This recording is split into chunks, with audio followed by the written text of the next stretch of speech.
कोल्हापूर जिल्हा परिषदेच्या शिक्षण विभागानं सलग 2 वर्ष राज्यात अव्वल स्थान मिळवून आता देशात पहिलं स्थान मिळवण्याचा संकल्प केला असल्याचं पालकमंत्री प्रकाश आंबेडकर यांनी प्रतिपादन केलं।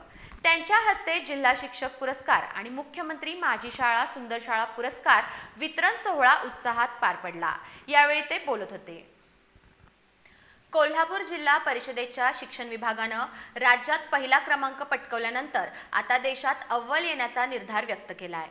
कोल्हापूरचे पालकमंत्री आणि राज्याचे सार्वजनिक आरोग्य मंत्री प्रकाश आंबेडकर यांनी हा संकल्प जिल्हा शिक्षक पुरस्कार आणि मुख्यमंत्री माझी शाळा सुंदर शाळा पुरस्कार वितरण सोहळ्यात व्यक्त केला आहे। महासैनिक दरबार हॉलमध्ये पार पडलेल्या या कार्यक्रमात शिक्षण क्षेत्रात उल्लेखनीय काम करणाऱ्या शिक्षकांचा सन्मान करण्यात आला। कोल्हापूर जिल्ह्याच्या शिक्षकांनी मिशन अंकुर आणि माझी शाळा सुंदर शाळा यांसारख्या उपक्रमामुळे शिक्षण क्षेत्रात लोक चळवळ उभी केली आहे। या चळवळीला मुख्यमंत्री आणि तत्कालीन शिक्षण मंत्री यांच्या पुढाकारामुळे मोठी गती मिळाली असून जिल्ह्यातील शाळांच्या विकासासाठी तब्बल 110 कोटी रुपयांचा निधी मंजूर झाला असल्याचं पालकमंत्री आंबेडकर यांनी सांगितलं।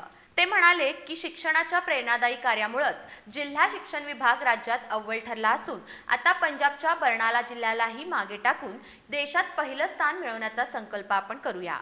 यावेळी आमदार अशोकराव माने, अतिरिक्त मुख्य कार्यकारी अधिकारी संतोष जोशी, शिक्षणाधिकारी डॉक्टर मीना शेणकर आणि डॉक्टर सुवर्णा सावंत तसंच अनेक अधिकारी आणि शिक्षक उपस्थित होते। कार्यक्रमात राज्यस्तरीय पुरस्कार विजेते रवींद्र केदार आणि दत्तात्रय घुगरे यांचाच विशेष सत्कार करण्यात आला। मुख्य कार्यकारी अधिकारी कार्तिकेयन एस यांनी प्रास्ताविकात सांगितलं की कोल्हापूर आता फक्त चित्रनगरी नव्हे तर शिक्षण नगरी म्हणूनही देशात ओळख निर्माण करत आहे।